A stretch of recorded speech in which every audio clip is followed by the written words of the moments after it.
Or let's just be clear about what the real gun debate is in America, what it has come down to. And that is whether or not Americans have the right to have weapons of war in their homes and to carry them around on our public streets. In a war situation, it's necessary, tragically, to kill many people very quickly. And so a clip that holds 30 rounds of ammunition or 50 rounds of ammunition or even 100 rounds of ammunition makes sense on the battlefield. But in civilian domestic life, it makes no sense. Even target shooters wouldn't use clips like that. And I'm speaking as somebody who is a target shooter, has done target shooting, and has used large clips. One time I fired off, must have been 30 rounds from I think it was an Uzi, as I recall. It's been quite a few years. But it was like at a watermelon. I mean, it was just, well, I guess I was at an event sponsored by the Small Penis Gun Club, Wayne LaPetite had gotten us all worked up. And, I mean, there's something, for boys, there's something about, look at that, just, all that stuff coming to the end of that thing, it's just all over, But, I know people who are serious marksmen. They take target shooting really seriously. How many can you get in the first 3 rings? How first 4, the 5 rings? How many bullseye? They compete, and sometimes they take it seriously because it has to do with their work. I mean, they're police officers or in the military, but sometimes it's a sport. You don't need a 30-round clip for that. In fact, a good target shooter is very, very proud to fire off those shots one at a time, each one very carefully lined up. Now, on the other hand, if you're trying to declare war, whether it's war against 6-year-olds,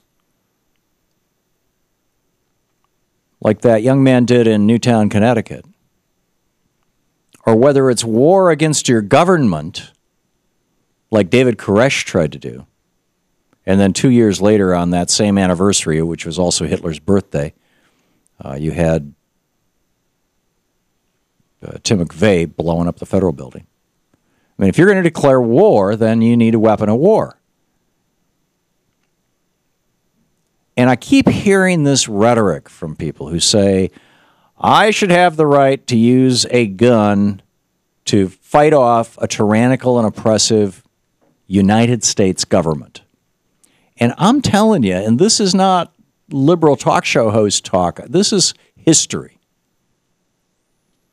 There was no discussion at the time the Second Amendment was crafted about citizens being armed so they could take down the government that the people who crafted the Second Amendment were working so hard to protect and build.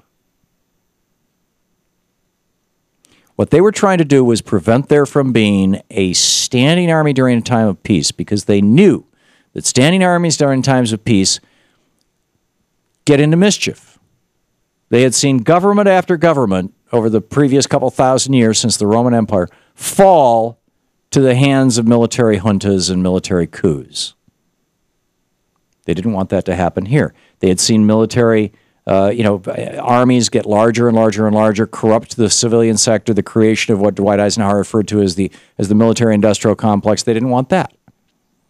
So they put into the Constitution in Article 1, Section 8, that no amount of money could be appropriated for the Army. You could do it, for the Navy. You could have Navy all day long, but no amount of money for the Army could last more than 2 years. So, and Congress doesn't last more than 2 years. Each Congress is 2 years, because every single member of the House of Representatives is up for re-election every 2 years. So every 2 years, we have to reconsider whether we even want an army. That was their intention. So if you're not going to have an army, how do you protect yourself?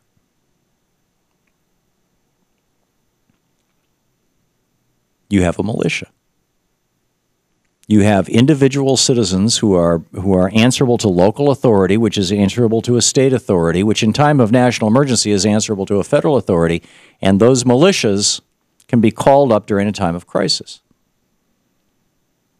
And when, for example, a bunch of whiskey distillers decided to rise up against George Washington's government, he rode down there, I believe it was North Carolina, wasn't it?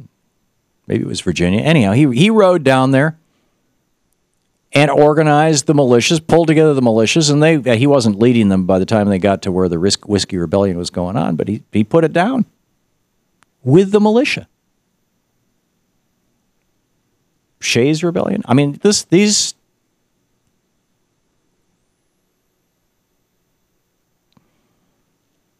the whole point of having having the right to have a weapon was having the right to be a member of a militia.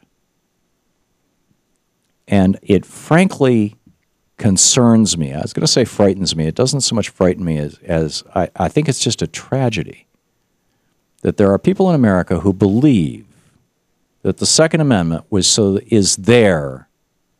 So if a police officer shows up on their doorstep, they can kill him. Who believe that the Second Amendment is there, so if an IRS agent knocks on their door and says, you owe us some money, they can kill him. I've heard it asserted that the Second Amendment is there so that if somebody from the Department of Health and Human Services comes to your house to try to offer you Obamacare, you can kill them. This is not tyranny. And even if it was, the Second Amendment isn't there so you can overcome tyranny. If it was, you could have a tank. You really think that a tyrannical government is going to send one guy with one assault rifle?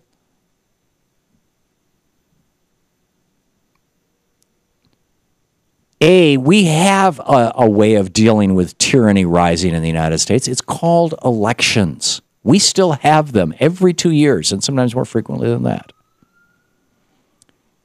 Number two, we have a free press. We have, open discussions. We have freedom of speech and freedom of assembly. These are the weapons against tyranny in the United States, not a gun. You have the right to a gun to protect yourself, to go hunting if you want, to go target shooting as sports shooting. Nobody wants to abrogate those rights.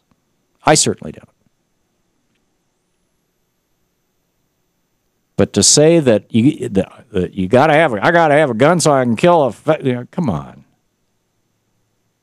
This is fantasy. People have these weird fantasies. Anyhow.